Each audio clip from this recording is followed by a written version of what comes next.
this women's competition. Which brings me back to a point that I feel I have to repeat 10 times a week. I can't help myself, and I can't let them get away with this kind of thing without pointing out the irony and hypocrisy of it. If appropriation is even a thing at all, then this has to be appropriation, right? And this is not just a man competing in Miss Universe.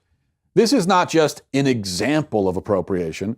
This isn't just one version of appropriation. This is quintessential appropriation. This is what the word appropriation was invented to describe. A man traipsing around in a bikini, claiming to be a woman, intruding on a female competition, in the process depriving a real woman of the chance to be Miss Universe, and also taking the attention and spotlight away from all the real women who are competing. Miss Philippines is not getting all the headlines today. The headlines is going to Miss Spain, who's not even a miss. The thing about the kind of appropriation that your daughter supposedly does with her Disney costume is that she's not directly hurting or affecting anyone, okay? It's not like she dressed up as Moana, so that means that some Polynesian girl can't, okay? Maybe you'd have a case. Maybe there'd be a case. If there was only one Moana costume in the world, just one, and a little white girl from Nebraska scooped it up so that a Polynesian girl couldn't have it, maybe you'd almost have a case of appropriation there. Because that's what appropriation is.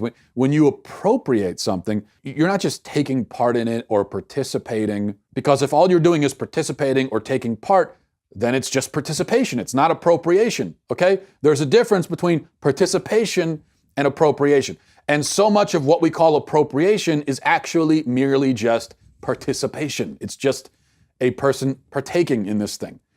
To appropriate means that you are depriving someone else of something that is rightfully theirs. You are taking it away from them, okay? And so most of what we call cultural appropriation is not cultural. It's not appropriation of any kind because it's not being taken away from anyone. If a white person listens to rap music, they aren't taking anything away from black people.